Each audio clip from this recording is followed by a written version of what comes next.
ہر قسم کی تعریفات، کبریائی، بڑائی، پاک، مطہر، معلا کلمات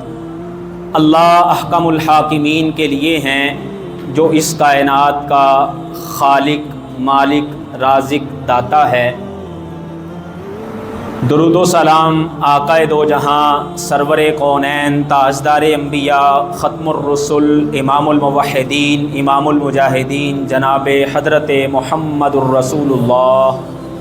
صلی اللہ علیہ وسلم کی ذات اقدس کے لیے۔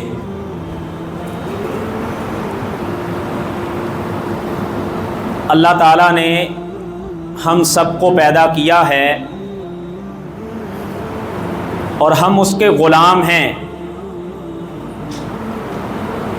ہم صرف اللہ تعالیٰ کے غلام ہیں۔ دنیا میں غلاموں کے متعلق قانون یہ ہے کہ مالک اس کو خرید کر اپنے کام پر لگاتا ہے اور جو وہ اس سے کماتا ہے وہ لا کر کے اپنے مالک کو دیتا ہے، اور مالک اگر کہے کہ میرا یہ فلاں کام کرو، میرا یہ فلاں کام ہے، اب اس پہ لگ جاؤ، تو غلام جو ہوتا ہے وہ بغیر چوں چرا کے اپنے مالک کے حکم کو مانتا ہے۔ اللہ تعالیٰ قرآن مجید میں فرماتے ہیں، فرمایا ما اريد منهم من رزق وما اريد ان يطعمون۔ اے اللہ کے پیدا کیے ہوئے انسانوں اور اللہ کے غلاموں، اللہ تعالیٰ تم سے کسی رزق کا ارادہ نہیں کرتے۔ اللہ تعالیٰ تمہیں یہ نہیں کہتے کہ تم مجھے کھلاؤ، بلکہ فرمایا وَمَا خَلَقْتُ الْجِنَّ وَالْإِنسَ إِلَّا لِيَعْبُدُونَ، کہ میں نے یہ انسانوں اور جنوں کو جو پیدا کیا ہے، یہ اس لیے پیدا کیا ہے کہ یہ صرف اللہ کی عبادت کرنے والے بنے۔ قرآن مجید میں ایک مقام پہ اللہ تعالیٰ نے دو طرح کے غلاموں کی مثال بیان کی ہے۔ اللہ تعالیٰ فرماتے ہیں ضرب اللہ مثلا رجلا فیہ شرکاء متشاکسون ورجلا سلما لرجل هل یستویان۔ فرمایا کہ سمجھو کہ ایک غلام ہے، وہ ایک ہی بندے کا ہے۔ مثال کے طور پہ اس نے 1,00,000 روپے کا ایک غلام خریدا، اس کو صرف اسی کے کام کرنے ہیں، اور ایک غلام ہے کہ فیہ شرکاء، جس کو کئی لوگوں نے مل کے خریدا ہے، اور متشاکسون، وہ سارے کے سارے اس غلام سے اپنے اپنے کاموں کے تقاضے کرتے ہیں۔ ایک طرف ایک بندے نے 1,00,000 کا خریدا تھا،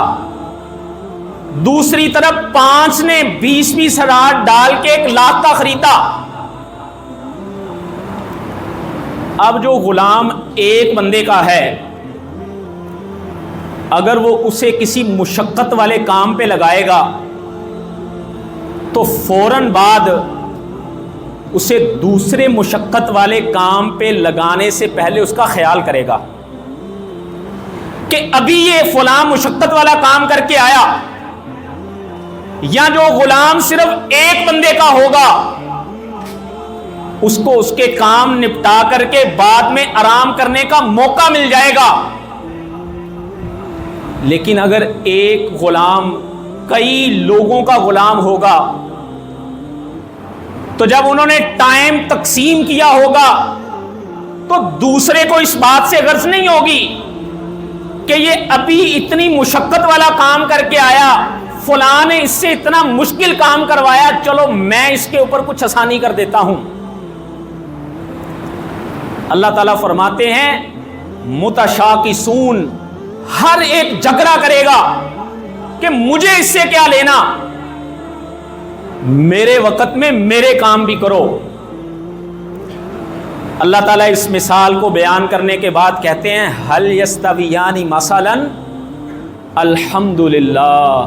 بل اکثرهم لا یعلمون، کیا یہ دونوں طرح کے غلام آپس میں برابر ہو سکتے ہیں؟ کبھی بھی برابر نہیں ہو سکتے۔ تو میرے بھائیوں، جو رب ذوالجلال کی غلامی کرتا ہے، جو رب ذوالجلال کی غلامی میں آ جاتا ہے، اس کو صرف اللہ کے کام کرنے ہوتے ہیں۔ اور اللہ کے کام کیا ہیں؟ اس کو صرف ایک اللہ کی عبادت کرنی ہوتی ہے، جس کو وہ اپنا مالک اور خالق سمجھتا ہے۔ لیکن اگر اللہ رب العالمین کو چھوڑ کر کے جو غیروں کا غلام بن جائے گا، اس کے لیے پھر مصیبتیں ہی مصیبتیں ہیں،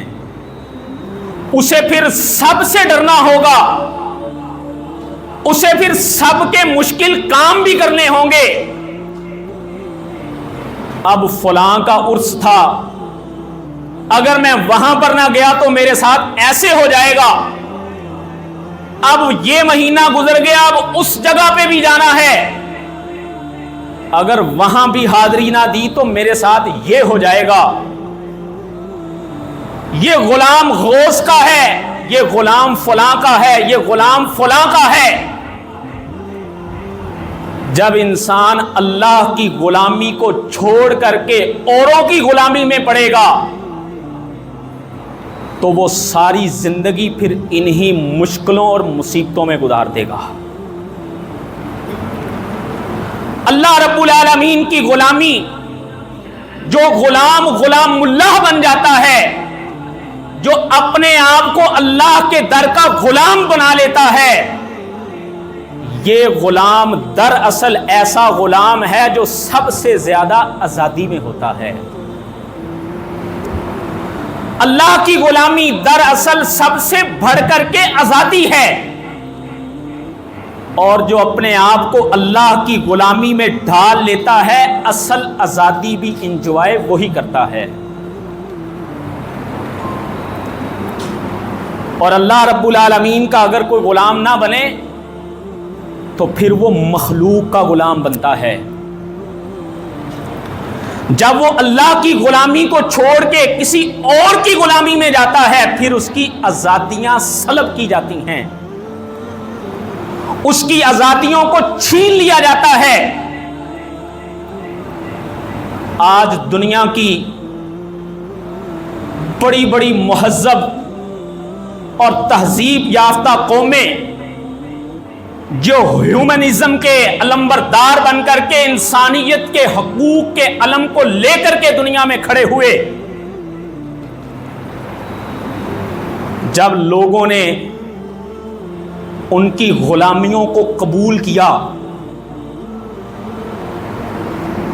اور وہ جو اپنے آپ کو ترقی یافتہ سمجھتے ہیں، ہمیں وہ ترقی پذیر سمجھتے ہیں،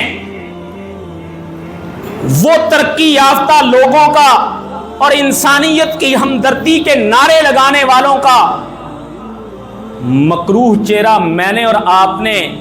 فلسطین میں دیکھا۔ جب انسانوں کی غلامی سے نکل کر کے ذہنی طور پہ اوروں سے مرعوب ہو کر کے ہم انسانوں کی غلامی میں جکڑے گئے، اللہ کی حاکمیت کو، اللہ کی غلامی کو چھوڑ کر کے اوروں کے توق جب ہم نے گلے میں پہن لیے، تو پھر دیکھیں کیسے مسلمانوں کا خون بہایا گیا، نہ بچوں کو معاف کیا گیا، نہ عورتوں کو معاف کیا گیا، نہ بوڑھوں کو چھوڑا گیا، حتیٰ کہ پناہ گزی کمپوں میں بیٹھے ہوئے نہتے لوگوں تک کو معاف نہیں کیا گیا، ہسپتالوں میں زیر علاج مریضوں کو نہیں چھوڑا گیا، دنیا کے انٹرنیشنل قوانین، رفاہی تنظیموں کے کارکنان کو بھی معاف نہیں کیا گیا، صحافیوں کو بھی معاف نہیں کیا گیا، اور میرے اور آپ تک وہ جو میڈیا کے اوپر کنٹرول کر کے فلٹر ہو کے آنے والی خبریں پہنچی، جس میں میں نے اور آپ نے یہ سب دیکھا کہ خون تھا کہ بہتا ہی جا رہا تھا، قتل تھا کہ تھمنے کا نام نہیں لے رہا تھا، اور یہ سلسلہ اب تک بھی جاری و ساری ہے۔ یہ کب ہوا؟ یہ غلامیاں جب ہم نے کافروں کی غلامیوں، بے رحم قسم کی غلامیوں کو قبول کیا، جب ہم ذہنی طور پہ اس بات کا تاثر لے کر کے بیٹھ گئے، کیونکہ رب کی غلامی صرف رحم والی غلامی ہوتی ہے، اللہ کے علاوہ سب کی غلامیاں بے رحم ہوتی ہیں۔ تو میرے محترم بھائیوں، یہ آزادی اور غلامی، اس کو اگر میں ہمارے اس سب کانٹیننٹ کے پس منظر میں دیکھوں، یہ بر صغیر تقسیم ہند سے قبل اس میں مسلمانوں کی ایک تاریخ ہے۔ تقریباً 3 صدیاں یہاں پر مسلمانوں نے، مغل بادشاہوں نے حکومتیں کی، اور پھر جب انگریز یہاں پہ آیا ایسٹ انڈیا کی کمپنی کے نام سے، اور مسلمانوں کی کمزوریاں تھیں، مسلمان حکمرانوں کے شراب و کباب میں لت پت ہونے کو اور ان کی دنیا کی آسائشوں کو دیکھ کر کے جب انہوں نے مسلمانوں کی آزادیوں کو سلب کر لیا، وہ یہاں کے مالک بن گئے، یہاں کے حکمران بن گئے، اس ہندوستان پر انہوں نے قبضہ کر لیا۔ اور اگر تاریخ پڑھیں تو تقریباً 1 صدی کے قریب انہوں نے پھر یہاں پہ حکومت کی، کچھ سال کم ہوں گے شاید، لیکن 1 صدی کے قریب پھر انہوں نے یہاں پہ جب حکومت کی تو مسلمانوں نے آزادی کی تحریکیں بھی چلائیں۔ تحریک آزادی فکر تاریخ میں بڑی مشہور ہے،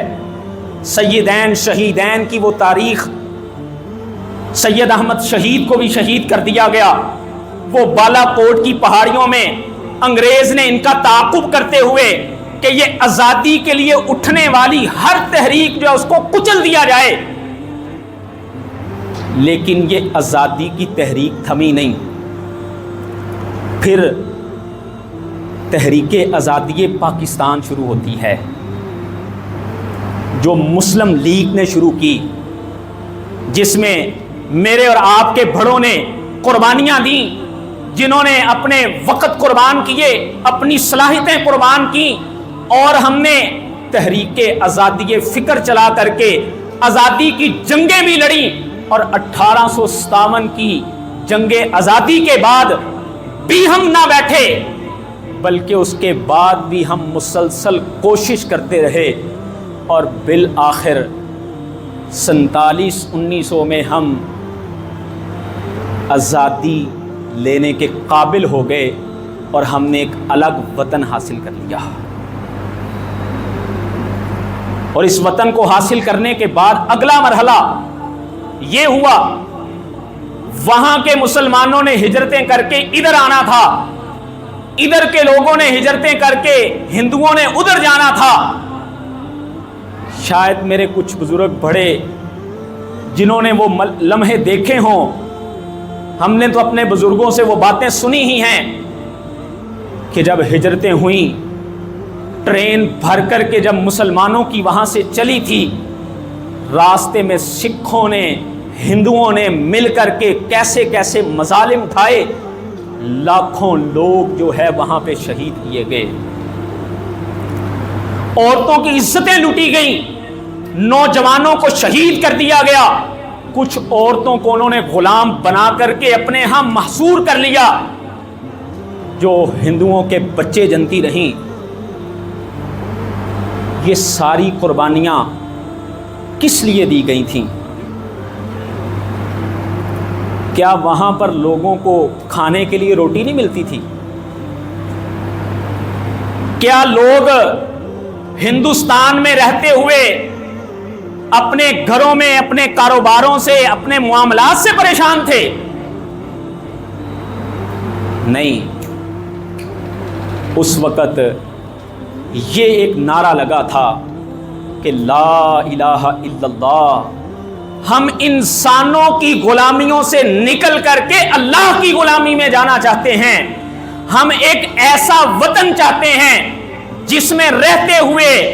ہمیں لا الہ الا اللہ کے اوپر عمل کرنے سے کوئی نہ روک سکے۔ اور یہی اسلام کا تصور آزادی ہے۔ ہمارے سلف صالحین کی اگر ہم تاریخ پڑھ کے دیکھیں تو اکثر سلف جب کسی بھی علاقے پہ حملہ کرنے کے لیے جاتے، مسلمانوں کے سپہ سالار جب کسی بھی علاقے پہ حملہ کرنے کے لیے جاتے تو وہ یہ بات کہا کرتے تھے کہ جا اللہ بنا لنخرج العباد من عبادت العباد الى عبادت رب العباد، کہ ہمیں اللہ تعالیٰ نے اس لیے بھیجا ہے کہ ہم لوگوں کی غلامیوں سے نکال کر کے اللہ کی غلامی میں ڈالتے ہیں، ہم بندوں کی غلامیوں سے نکال کر کے اللہ کی غلامی میں ڈال دیں۔ یہ اسلام کا تصور آزادی ہے۔ اسلام مجھے اور آپ کو آزادی کا تصور یہ دیتا ہے کہ انسانوں کے بنائے ہوئے نظام، انسانوں کی غلامیاں، ان سب کو ترک کر کے اپنے آپ کو اللہ کی کمال قسم کی بندگی اور غلامی میں ڈھال لو، یہ اصل غلامی، یہ اصل آزادی ہے۔ اور یہ اللہ کے نبیوں کا مشن ہوا کرتا تھا۔ اگر ہم قرآن مجید پڑھیں، اللہ تعالیٰ نے قرآن مجید میں بنی اسرائیل کا، موسیٰ علیہ السلام کا قصہ بڑی تفصیل سے بیان کیا ہے۔ موسیٰ علیہ السلام کو جب اللہ تعالیٰ نے یہ حکم دیا کہ موسیٰ آپ فرعون کی طرف جائیے، موسیٰ علیہ السلام فرمانے لگے اللہ میرے وارنٹ جاری ہوئے ہیں، میں وہاں پر جاؤں گا اور آپ مجھے کہہ بھی رہے ہیں کہ میں سیدھا فرعون کے پاس جاؤں؟ کہا ہاں موسیٰ، کہا اللہ پھر میرے ساتھ میرے بھائی ہارون کو بھی نبی بنا دیجئے، میری زبان میں لقنت ہے، وہ اپنی بات ذرا اچھے انداز میں سمجھا لیتے ہیں، اللہ آپ اس کو بھی میرے ساتھ نبی بنا دیجئے۔ اللہ تعالیٰ نے دونوں کو بنی اسرائیل کی طرف نبی بنا کے بھیجا، اور جب فرعون کے پاس گئے تو جا کے کہا اب بت بنی اسرائیل، تو نے یہ جو بنی اسرائیلیوں کو اپنا غلام بنا رکھا ہے، تو جو یہ کہتا ہے انا رب العالی کہ میں سب سے بڑا رب ہوں، انا رسول ربک، ہم تیرے بھی رب کے رسول ہیں جس رب نے ہمیں تیری طرف بھیجا ہے۔ اب بتا بنی اسرائیل، تو نے بنی اسرائیلیوں کو جو جکڑ کر کے غلامی کے اندر ڈھالا ہوا ہے، فَأَرْسِلْ مَعِيَ بنی اسرائیل، یہ بنی اسرائیلیوں کو اپنی غلامی کی بیڑیاں توڑ کر کے ہم یہاں سے تیری جو غلامی ان کے اوپر ہے اس کو ختم کر دیں گے۔ ارسل معیہ بنی اسرائیل، ان کو ہمارے ساتھ بھیجو۔ یہ اللہ کے نبیوں کا مشن تھا۔ اللہ کے انبیاء جو ہیں یہ انسانوں کو انسانوں کی غلامیوں سے نکالتے تھے۔ آپ دنیا کی مختلف مذاہب کی ہسٹری پڑھ کے دیکھ لیں، مختلف سویلائزیشنز کی، یہ مصر کی تہذیب بڑی پرانی تہذیب ہے، اس کی تاریخ پڑھ کے دیکھ لیں، اللہ کے نبی جس بھی قوم میں آئے، اللہ کے نبیوں نے آ کر کے قوموں کے اوپر یہی محنت کی کہ تم یہ ہاتھوں سے بنائے ہوئے جن کو اپنے رب سمجھتے ہو، جن کو اپنے لیے خدا بنا بیٹھے ہو، اپنے آپ کو ان کی غلامیوں میں دے بیٹھے ہوئے ہو، ان سب کی غلامیوں کو ختم کر کے تم ایک اللہ کی غلامی میں آ جاؤ۔ یہ اللہ کے نبیوں کا مشن تھا، اور اس کے لیے اسلام مجھے اور آپ کو بھی تعلیم دیتا ہے۔ آج یہ وطن عزیز جس کے لیے میرے اور آپ کے بڑوں نے لاکھوں کی تعداد میں قربانیاں دیں، جس کے لیے لوگوں نے اپنے گھر بار چھوڑے، وہ بستی بساتی حویلیاں جس میں جانور ہی جانور ہوا کرتے تھے، ہمارے بڑے بھی ہمیں باتیں سناتے ہیں کہ ہم جب وہاں سے نکلے تھے کئی لوگوں کی تعداد میں ہمارے قافلے تھے، پاکستان پہنچتے کوئی 2 بچے تھے، کوئی 4 بچے تھے۔ یہ آزادیاں باجے بجانے کے لیے نہیں تھیں۔ رسول اللہ صلی اللہ علیہ وسلم فرماتے ہیں اللہ کو یہ گانے بجانے کی آواز جو ہے آوازوں میں سے سب سے بری آواز لگتی ہے۔ یہ آزادیاں آج اس مقصد کے لیے نہیں تھیں۔ آئیے اپنی نسل نو کو، اپنے بچوں کو آج ہم اپنے بڑوں کی تاریخ بتائیں، وگرنہ یہ مغرب کی طرف سے آتا ہوا سیلاب تصور آزادی کا کہ انسان مادر پیدر آزاد ہے، اس کے لیے کسی قسم کی کوئی بیریئرز نہیں ہے، چوائس آف دا چوائس، یہ جو چاہے جیسے چاہے کر سکتا ہے۔ یہ آزادی اب میرے اور آپ کے گھروں میں موبائل کے ذریعے پہنچ چکی ہے۔ اس کے آگے اگر میں اور آپ بند باندھنا چاہتے ہیں تو اس کا ایک ہی طریقہ ہے، اللہ کے قرآن کے ساتھ جڑ جائیں، اللہ کے دین کے ساتھ جڑ جائیں، اور اپنے آپ کو ہیومنزم کے وہ جھوٹے انسانیت کے نعروں سے بچاتے ہوئے وہ اسلام کے خلاف کھڑی ہونے والی یلغاریں ان سے بچا کر کے وہی نظریہ، وہی بات جس پہ ہم سب اس وقت اکٹھے ہوئے تھے، جو لا الہ الا اللہ کا نظریہ تھا، ہم سب دوبارہ اس پہ اکٹھے ہو جائیں۔ اس وطن عزیز کی بقا بھی آج اس کے نظریے میں ہی ہے۔ نہیں تو میرے بھائیوں، جب نعمتوں کی ناقدری کی جاتی ہے تو بنی اسرائیل کی ہی تاریخ پڑھ کے دیکھ لیں۔ وہ بنی اسرائیل جن کو اللہ تعالیٰ نے جب فرعون سے آزادی عطا فرمائی تو موسیٰ علیہ السلام ان کو لے کے چلے، اتنی بڑی بڑی نشانیاں اور اتنے بڑے بڑے انعام اس بنی اسرائیلی قوم پہ اللہ کی طرف سے ہوئے۔ سامنے سمندر چل رہا تھا، اللہ تعالیٰ نے فرمایا موسیٰ اپنی لاٹھی کو ماریے، سمندر نے 2 راستے بنا دیے، درمیان سے 2 لخت ہو گیا، درمیان سے راستہ بن گیا، اور یہ بنی اسرائیلی سمندر کو پار کر کے صحرائے سینا میں چلے گئے۔ فرعون کو انہوں نے اپنی آنکھوں کے سامنے ڈوبتے ہوئے دیکھا۔ یہی بس نہیں، صحرائے سینا میں جب گئے تو آسمانوں سے من سلوہ ان کے کھانے کے لیے اترتا تھا۔ اللہ فرماتے ہیں وَظَلَّلْنَا عَلَيْكُمُ الْغَمَامَ، ہم نے ان کے سائے کے لیے وہ ریگستان جہاں پہ گرمی ہی گرمی تھی، ہم نے ان کے سائے کے لیے بادلوں کو بھیج دیا کرتے تھے۔ اور پھر جب انہوں نے پانی طلب کیا تو موسیٰ علیہ السلام کو اللہ نے حکم دیا کہ موسیٰ اس چٹان پہ اپنا آسا ماریے۔ اللہ تعالیٰ نے وہاں سے یہ 12 قبیلے تھے، ان کے لیے 12 چشمے جاری کر دیے۔ لیکن جب اس آزادی کی انہوں نے قدر نہ کی، اللہ کی نہ شکری کی، اپنے آپ کو اللہ کی غلامی میں ڈھالنے کی بجائے یہ موسیٰ علیہ السلام کو کہنے لگے اجعل لنا الہا کما لہم آلہا، اے موسیٰ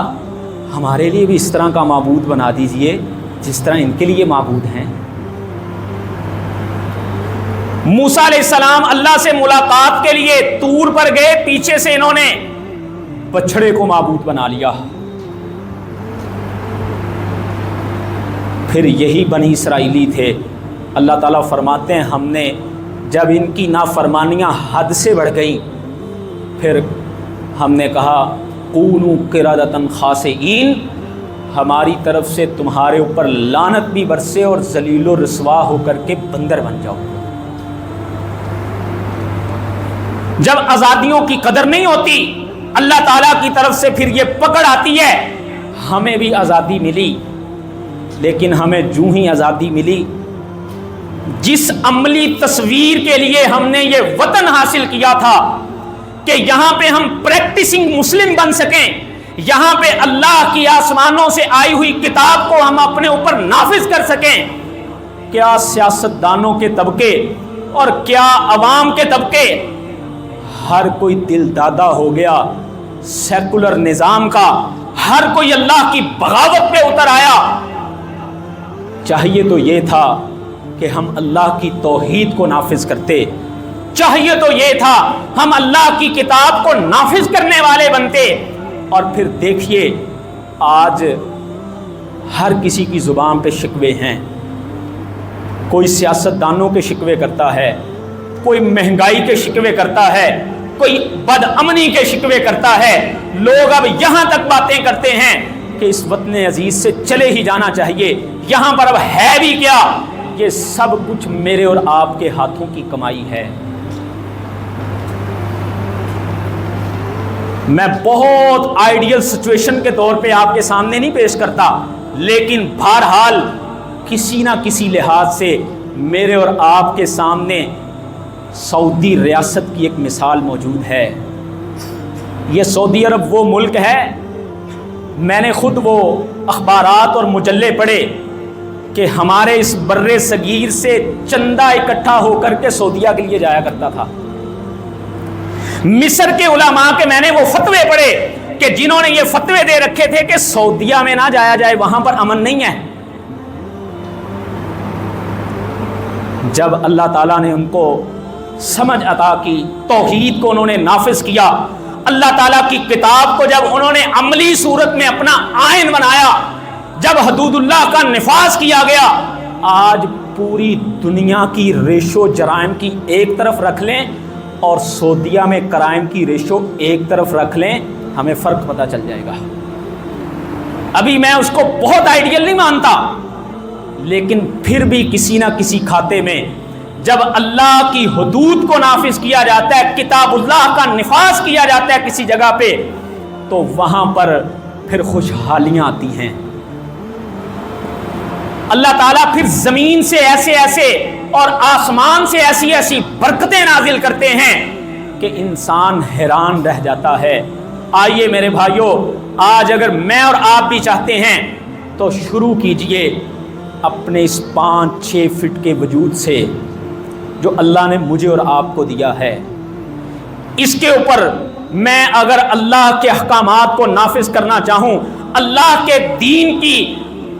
اللہ کے احکامات پہ عمل کرنے کے لیے میں اپنا ہاتھ اٹھانا چاہوں، میں اٹھا سکتا ہوں۔ میں اپنے پاؤں اٹھا کے مسجد کی طرف آنا چاہوں، میں آ سکتا ہوں۔ آج ہم کوستے رہتے ہیں، بیٹھ کے باتیں کرتے رہتے ہیں، حکمرانوں نے یہ کر دیا، فلاں نے یہ کر دیا، فلاں طبقے نے یہ کر دیا۔ آج میں اور آپ اگر غور نہیں کرتے، اپنے آپ پہ نہیں کرتے، میں نے کیا کیا ہے، یہ لوگ کن میں سے گئے ہیں، ان کو منتخب کنہوں نے کیا ہے، یہ میرے اور آپ کے ہاتھوں کی کمائی ہے۔ آئیے میں اور آپ آج بھی اگر غور کرنا شروع کریں، میں اور آپ آج بھی اگر چاہتے ہیں ہم واپس پلٹنا چاہیں تو ہمیں پلٹ آنا چاہیے۔ اللہ کی وہ دی ہوئی نعمتیں، یہ وطن عزیز، یہ آزادی کی نعمت کسی نعمت سے چھوٹی نعمت نہیں ہے۔ آج پوچھ کے دیکھیے ان لوگوں کو جن کے پاس یہ آزادی کی نعمت نہیں ہے، جو اپنی آزادی سے مسجد میں نہیں آ سکتے ہیں، جو نماز اپنی مرضی سے مسجد میں آ کے ادا نہیں کر سکتے ہیں۔ یہ آزادیاں حاصل کرنے کے لیے میرے اور آپ کے اسلاف نے ایسی ایسی قربانیاں دی تھیں کہ ایک کھڑا ہوا تھا اذان کہنے کے لیے، اور اذان کہتے کہتے کئی لوگوں نے اپنی قربانیاں دے دی تھیں۔ اور آج ہمیں اسی اللہ کے گھر سے صدائیں آتی ہیں اور مسجدیں ہم سے ویران ہونے کے شکوے کرتی ہیں۔ آئیے غور کیجئے، پلٹ آئیے اللہ کے دربار کی طرف، غلطی جو ہم سے ہو گئی اس کی معافی مانگ لیں، ہم اپنے اعمال کر کے اپنے رب کو راضی کرنے والے بن جائیں، کیونکہ میں اور آپ غلام ہیں اللہ کے، اور غلام کی اپنی مرضی نہیں ہوتی، غلام آقا کی مرضی کے مطابق چلتا ہے۔ اللہ مجھے اور آپ کو اللہ کی حقیقی غلامی میں اپنے آپ کو ڈھال کر کے اپنی زندگی گزارنے کی توفیق دے۔ وآخر دعوانا الحمدللہ رب العالمین۔